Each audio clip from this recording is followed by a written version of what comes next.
I never thought the sound of my own heartbeat could scare me. But that night, lying awake in the dark, it felt like a countdown. My name is Aaron Vale. I was 24, and in less than 2 weeks, I was supposed to undergo the surgery that could either save my life or end it. The doctors tried to keep their tone steady, but I could hear the hesitation under their words. Complicated, time-sensitive, risky. I'd replay those phrases in my head every night like a broken tape. And even with all that fear settling in my chest, I believed the one thing I shouldn't have, that my family would be with me through it. If you had asked me even a month earlier, I would have said without hesitation that my older brother, Mason, was the person I trusted most in the world. He was 30, confident, the guy who could walk into any room and instantly make people feel safe. I grew up wanting to be him. And my mother, well, she was the kind of woman who turned worry into an art form. She once drove across town in a thunderstorm because I didn't answer a text for 3 hours. My father was quieter, but dependable in that heavy, almost comforting way. Together, they'd always shown up when it mattered. So I didn't question anything when they said they would help cover what insurance wouldn't. I didn't question it when Mason told me he'd take time off work to drive me to every appointment. I didn't even question it when Mom insisted they were handling all the logistics so I could focus on getting better. I should have. God, I should have. The first red flag was small, almost invisible. It happened during one of our weekly family dinners. We used to meet every Thursday, something Mom insisted on after my diagnosis. Normally, she'd ask about symptoms, about side effects, about how I was holding up emotionally. But that night, she barely looked at me. Instead, she kept glancing at Mason. He kept avoiding her eyes. Dad focused on his plate like it might tell him what to do. The whole thing felt off like walking into a familiar room and noticing one object has moved just slightly out of place. Subtle but wrong. At the time, I convinced myself the tension had nothing to do with me. Maybe Mom and Mason had fought. Maybe Dad was just tired. I didn't want to believe anything else. But the unease lodged itself under my skin, cold and sharp. The second red flag landed a little louder. It was 3 days later when Mason showed up at my apartment unannounced. He was jittery, restless. He kept adjusting his jacket sleeves, even though it was warm inside. "Hey," he said, forcing a smile that didn't touch his eyes. "Just checking in. Everything okay?" I asked because it was obvious something wasn't. Yeah, all good." He walked around the living room like he was searching for something but couldn't remember what. Then he stopped abruptly, turned to me, and said, "About the surgery, has anyone from the hospital called you lately?" I frowned. "No." "Why?" "No reason. Just making sure everything's on track." It was such a strange question that I almost pressed him. Almost. But I was exhausted, worn down from pain and stress, and grateful for any moment that felt remotely normal. So I let it go. Another mistake. At night, though, his question gnawed at me. Why would he care about the hospital calling unless something had happened? And why hadn't they called? My pre-op meeting was coming up. There were forms to sign, instructions to confirm. Silence wasn't normal. I told myself I'd call them in the morning. But life has a way of twisting plans out of your hands before you even realize they're slipping. 2 days after Mason's visit, Mom called and said she needed to see me. Her voice was too bright, too controlled. When she arrived, she hugged me a little too long, like she was bracing herself. She sat on the couch but didn't relax into it. She perched on the edge as if she might need to run at any moment. "Aaron," she said carefully, "we need to talk about something. But before I say anything, I want you to know we love you. So much." Nothing good ever follows that sentence. My stomach tightened. "Okay, what is it?" She opened her mouth, closed it, then tried again. "About the surgery." Her phone rang. She flinched so hard it startled me. She didn't just silence the call. She turned the phone face down, almost shoving it into her purse like the caller could reach through the screen. "Sorry," she whispered. "Where was I?" "Mom, what's going on?" She didn't answer. Instead, she stood abruptly, smoothing her shirt with shaking hands. "You know what? Let's talk tomorrow. I'm not in the right headspace." "Tomorrow?" My voice cracked more than I wanted it to. "Mom, the surgery is next week." "I know," she said too quickly. "I know. I'll call you, sweetheart. I promise." She kissed my forehead like I was a child and rushed out the door. After she left, I sat in silence, trying to make sense of what had just happened. My mother was hiding something, something big, and the way she couldn't meet my eyes, God, it made something inside me twist with dread. That night, I barely slept. Every time I closed my eyes, I saw Mom shaking hands, Mason's forced smile, Dad's silence. I kept replaying the last few weeks, searching for signs I had missed.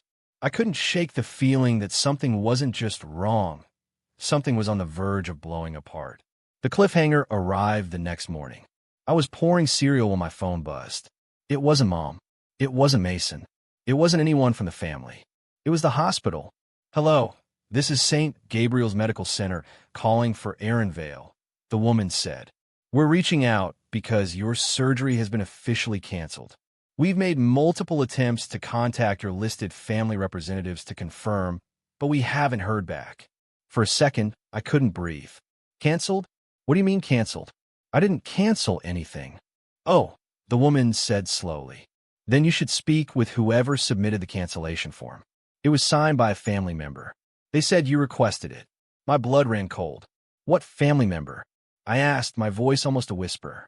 There was a pause, a keyboard clicking, and then, "It was your brother, a Mason Vale." The phone nearly slipped from my hands. And as the room spun around me, one terrifying thought hit harder than the rest. My family wasn't just acting strange. They were hiding something from me. Something so big, they were willing to cancel the surgery that could save my life. And I was about to find out why. When I finally picked the phone back up, my hands were still shaking. I must have stared at the wall for a full minute before the woman on the line gently asked if I was still there. I muttered something, an apology, maybe, and ended the call. Then I just stood in the middle of my kitchen, cereal turning soggy in the bowl, wondering how the hell my own brother could authorize something like that without even looking me in the eye. I needed answers, but I didn't call Mason. I didn't trust my voice not to crack, and I refused to let him hear me, sounding weak. Instead, I grabbed my jacket and headed straight to St. Gabriel's. The hospital lobby smelled like antiseptic and coffee and a kind of tired hope that people only carry in places like that. I've been there so many times over the past months that the front desk staff recognized me. Today, though, the woman behind the counter gave me a polite smile that felt thinner than usual. "Hi, Aaron," she said. "You here for your pre-op meeting?" Her voice faltered when she saw my expression. "It was canceled," I said quietly, "without my permission." "Oh." She looked genuinely surprised. "Let me pull up your file." While she typed, I could feel people walking behind me, the soft shuffle of nurses' shoes, the squeak of a gurney wheel. Everything felt too loud, too bright. A moment later, she looked up and motioned for me to step aside so we wouldn't block the line. "It says a representative signed off on a cancellation due to patient request," she said. "The signature belongs to your brother, Mason. I didn't ask him to do that." "I understand," she said carefully. "I can schedule a meeting with Dr. Soren for you. But you'll need to redo the financial authorization. Whoever handled it before, well, it looks like the account was closed." My stomach dropped. "Closed? By who?" She hesitated. "It doesn't say. Only that the funding source was withdrawn." I felt like I'd been punched. For months, my family had insisted everything was handled. Insurance paperwork, bills, copays. I trusted them because I was too drained to navigate it alone. Now, all at once, the truth was cracking through the surface. My family hadn't just canceled the surgery. They'd pulled the funding altogether. As I walked back to my car, I kept replaying the past few weeks. The weird silences, the forced smiles, the conversations that ended the second I walked into a room. I remembered hearing the low murmur of voices at my parents' house one night when I arrived earlier than expected. The moment they realized I was in the hallway, everything went silent. Mason came out first, acting overly cheerful, and Mom followed him with puffy eyes. Dad didn't come out at all. I got into my car and sat there gripping the steering wheel. I needed to understand what they were hiding, and the only way to do that was to go home to them. So I drove. The closer I got, the tighter my chest felt. When I pulled into the driveway, Dad's truck was gone. Mason's car wasn't there either. Only Mom's sedan sat under the carport. She opened the door before I even knocked, like she'd been waiting behind it. "Aaron," she breathed. "Honey, I was going to call. Why did Mason cancel my surgery?" I demanded, stepping inside. She flinched. You talked to the hospital. They told me what he did. And what you did. My voice cracked. What? She looked devastated. Her eyes were glossy, her mouth trembling. But she still didn't answer. Mom, I said, softer now but more desperate. Please, I need the truth. I want to tell you, she whispered. I do, but it's not just my secret. And I don't want you hating me. Or him. Or any of us.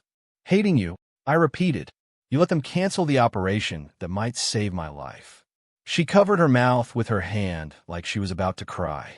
It's not what you think. Then tell me. Before she could answer, a car rolled into the driveway. We both turned toward the window. Mason stepped out, shoulders stiff, jaw tight. Not surprised, not confused, but bracing himself. He walked in without knocking. Aaron, you shouldn't be here. I shouldn't be. I laughed once, sharp and humorless. Is that the best you've got? After everything. Mom tried to step between us, but Mason lifted a hand gently. Mom, it's okay. No, I said. It's not okay. Start talking. He looked at me the way you'd look at someone holding a fragile vase, carefully, cautiously, afraid the slightest pressure would break something beyond repair. You weren't supposed to find out like this. Find out what? He didn't answer. Instead, he turned to Mom, silently asking permission. She nodded weakly. Aaron, he said, voice thick. The surgery wasn't canceled for no reason. There's something you don't know. Something Mom and Dad didn't tell you. Something I wasn't supposed to tell you either. My heart hammered. What kind of secret changes whether I live or die? He swallowed hard. A secret about you. That hit harder than anything so far. What does that mean? I asked. But before he could speak, Mom gasped. Not at me, at something behind me. I turned, confused. Dad stood in the doorway, his face pale, his expression grim, and in his hand, he held an envelope, thick, creased, and stained at the corner like it had been opened and closed too many times. He said only one sentence. Aaron, you need to sit down for this. The way he said it made my stomach twist, because Dad never spoke like that, slow, controlled, like he was forcing the words out one at a time. And whatever was inside that envelope, I knew it was the thing they'd all been hiding. The thing big enough to make them cancel my surgery. The thing big enough to terrify all of them. But before he opened it, before anything could be explained, Mason's phone buzzed sharply in his pocket. He looked down, frowned, and his face drained of color. He shoved the phone away too quickly. And for the first time since all this started, he looked afraid. Really afraid. Who was that? I asked. He didn't answer. And that was when it hit me. The secret wasn't just about me. Someone else was involved. And that buzzing phone, that sudden panic in Mason's eyes, wasn't random. It was a warning. If you're still listening to this, make sure you hit that like button and subscribe, because what came next didn't just change my life, it nearly ended it. And the truth inside that envelope, it was only the beginning. Dad didn't speak right away. He just stood there holding that envelope like it weighed 100 pounds. I could hear the clock ticking behind him, a soft metronome that made the silence feel sharper, tighter. Mom wiped her face. Mason paced once, twice, then stopped like he couldn't decide whether to run or confess. Sit, Dad repeated. He wasn't raising his voice, but something in it made my legs move before my brain caught up. I sat on the edge of the couch. My palms were damp. My throat felt too tight to swallow. Dad lowered himself into the armchair across from me. He set the envelope on the coffee table between us, but didn't open it. I need you to hear this without walking away, he said, and without hating us before you know the full truth. Then tell me, I whispered. He exhaled slowly. Aaron, you weren't just born sick. My heart lurched. I know that. They said it was congenital. No, Dad cut in. His voice cracked. You were born healthy. That stopped me cold. What? What are you talking about? Mom closed her eyes like she couldn't bear hearing it again. Mason stepped back and leaned against the wall, hands tightening at his sides. Dad rubbed his forehead. You were healthy. Perfectly healthy. And then, when you were 3, you got sick. Suddenly. Aggressively. Doctors couldn't explain it. You went from a normal toddler to fighting for your life. And your body never fully recovered. You've lived with the consequences ever since. I shook my head. That doesn't make sense. Why are you telling me this now? He swallowed. Because we didn't tell you the truth about why you got sick. My skin prickled. Dad pushed the envelope closer to me. Open it. My hands trembled as I reached for it. But Mason stepped forward abruptly. Dad, don't. He pointed at the envelope like it was dangerous. Not until we're all ready.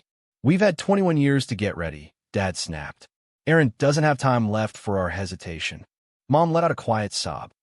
I stared at the envelope, the weight of their fear pressing into me. Slowly, I opened it. Inside was a folder, old, yellowed at the edges. Medical documents, hospital letters, a police report. I picked it up, scanning the header. My eyes snagged on one name. Who's this? I asked. Who's? Elias Rourke. The room went dead silent. Dad looked away. Mom covered her face with her hands. Mason's jaw clenched. He was your first babysitter, Dad finally said. I don't remember him. You were too young, Mom whispered. I skimmed the report again, and this time the words hit harder. Suspected poisoning. Investigation inconclusive. No charges filed. My breath caught. Poisoning? Me? Mom made a choking sound. Dad nodded. He wasn't caught, Dad said quietly.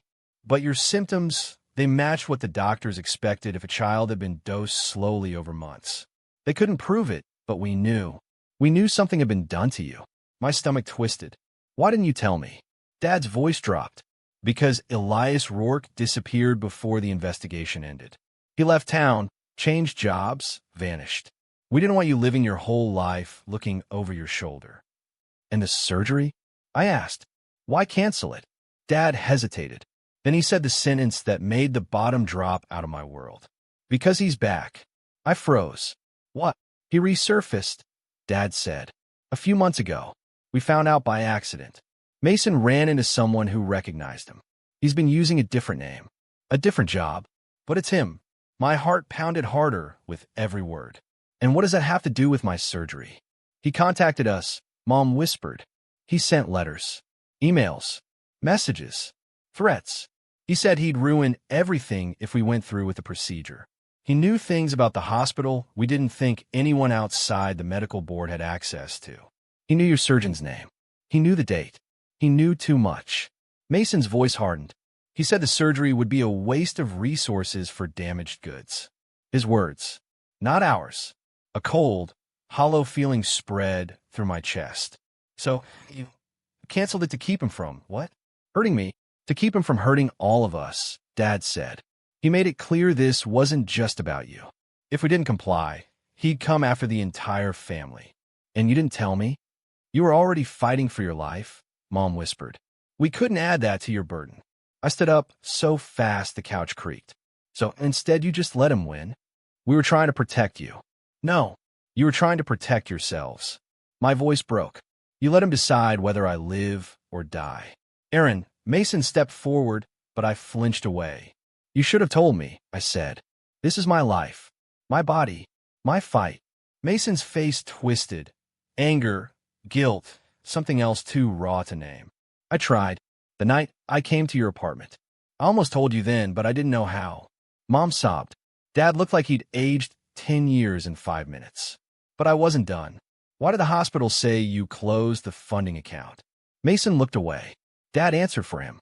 We were planning to move. Leave the state. We thought we could outrun him the same way he outran the investigation. My laugh was bitter. And that was your solution? Just leave everything behind, including me? No, Mom said quickly. We weren't abandoning you. You were coming with us. When? After my organs failed? After I dropped dead because you canceled the only thing keeping me alive. No one spoke. Then my phone buzzed. Everyone froze. I pulled it out slowly.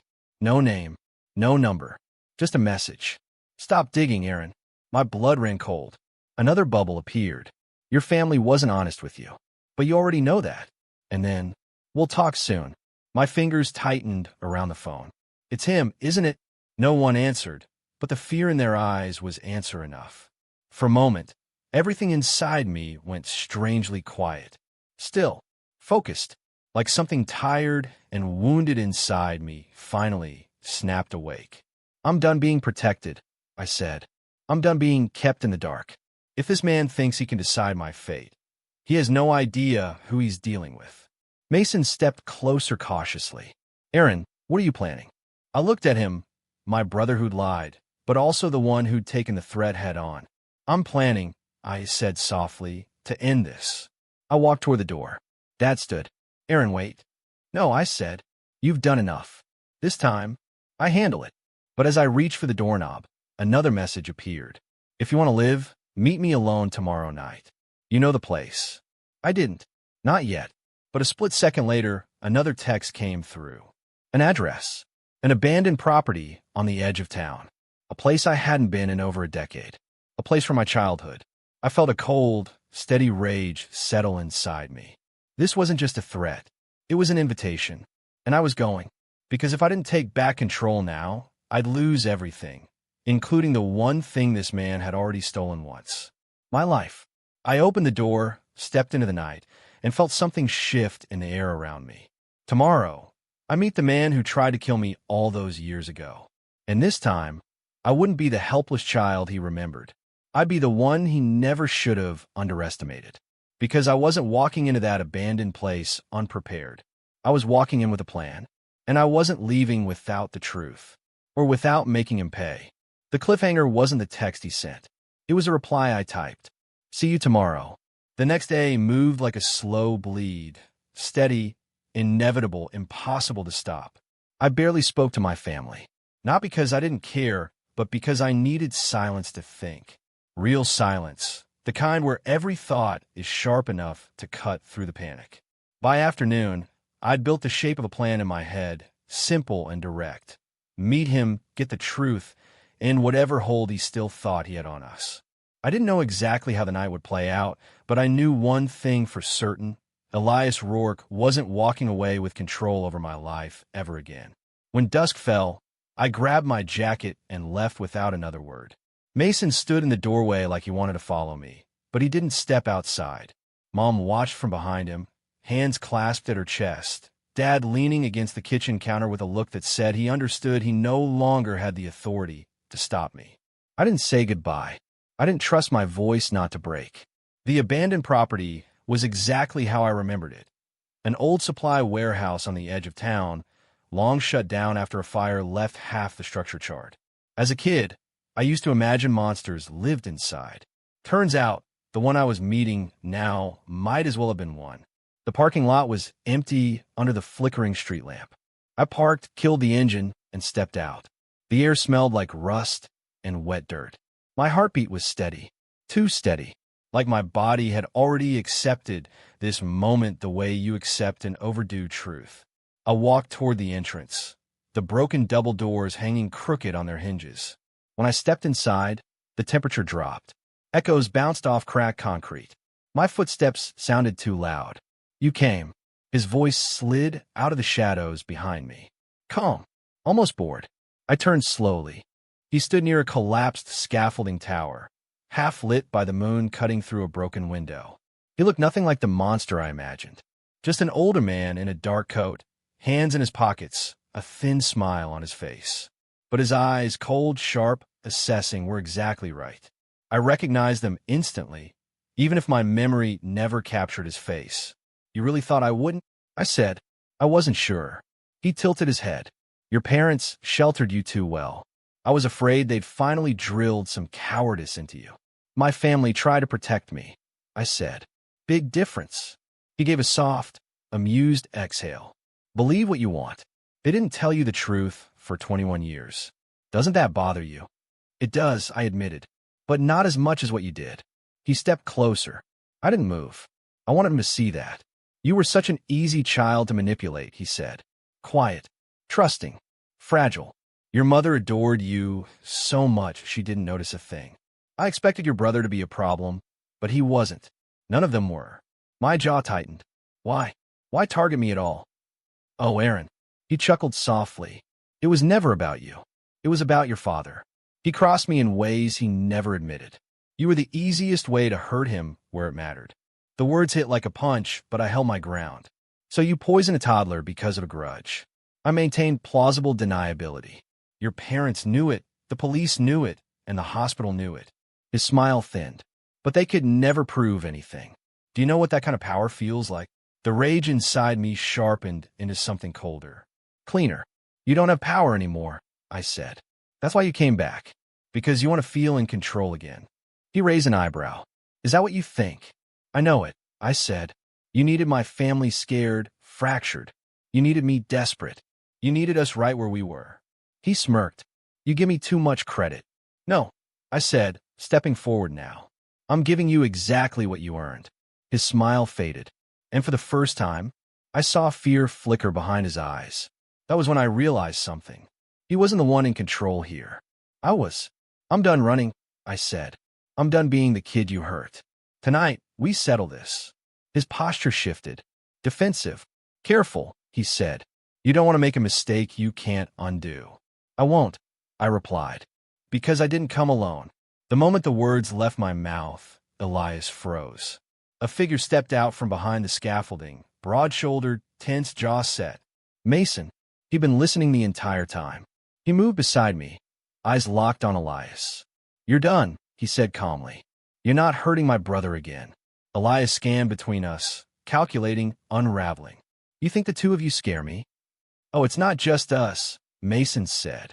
Another voice echoed from the far side of the warehouse. Dad. He walked out slowly, steady and deliberate, flashlight in one hand, phone in the other. I already called Detective Morrow, he said. He's on his way. And this time, you won't slip through the cracks. Elias looked around in a slow circle, like he was testing every exit. But there were none. Not with us blocking the only way out.